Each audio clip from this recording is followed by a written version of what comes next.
Have you ever had a conversation with someone where they completely missed the point? Like you're talking about one thing and your friend is on a totally different planet? That's exactly what happens in today's story from the Bible.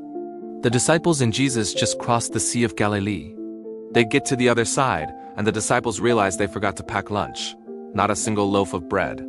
Can you imagine the panic? They're probably thinking, great, how are we going to feed everyone? Jesus is going to be so disappointed. Right then, Jesus says to them, "Be careful. Watch out for the leaven of the Pharisees and Sadducees." Now, the disciples hear the word leaven, which is yeast, the stuff you use to make bread rise. And since bread is all that's on their minds, they immediately jump to a conclusion. They start whispering to each other. He must be saying this because we didn't bring any bread. He's upset with us for being so forgetful. They thought Jesus was scolding them for their logistical failure. They were stuck on the literal, physical problem right in front of them. Their empty stomachs and empty bread baskets. But Jesus, knowing exactly what they were thinking, stops them. He says, "You of little faith, why are you talking among yourselves about having no bread?" He's essentially saying, guys, are you serious right now? Are we really talking about bread? He then reminds them of two very recent, very massive miracles. Don't you remember the 5 loaves for the 5,000 and how many basketfuls you gathered when everyone had their fill?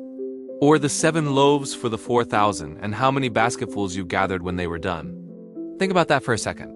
These guys had a front row seat to see Jesus feed thousands of people with just a handful of bread and fish. They personally collected baskets and baskets of leftovers way more than they started with. If anyone should have known that providing bread was not a problem for Jesus, it was them. They had witnessed the impossible, not once, but twice. Yet, here they were, minutes later, stressing about a packed lunch. Their short-term memory was failing them, and their anxiety was overshadowing their faith. Jesus wasn't concerned about their physical hunger. He could solve that with a word. He was concerned about their spiritual understanding. He was trying to teach them a much deeper lesson. So, he asks them again, "How is it you don't understand that I was not talking to you about bread? But be on your guard against the leaven of the Pharisees and Sadducees." And that's when the light bulb finally goes on. It clicks. They finally understood.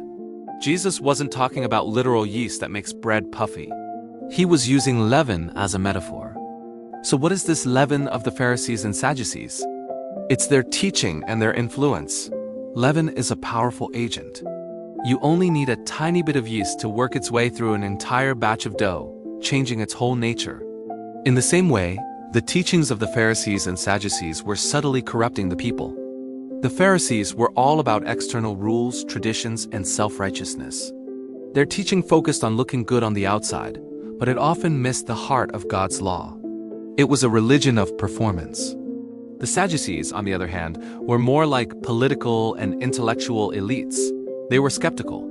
They didn't believe in the resurrection or angels or spirits. Their influence was to water down faith, to make it more reasonable and less supernatural. So Jesus' warning was this: be careful what you let into your heart and mind.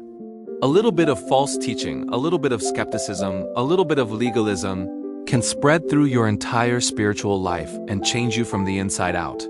It can make you proud or doubtful, or focused on the wrong things, just like the disciples were focused on physical bread instead of spiritual truth. This is so relevant for us today. We are constantly bombarded with leaven. It's in the media we consume, the ideologies we hear, the cultural pressures we face.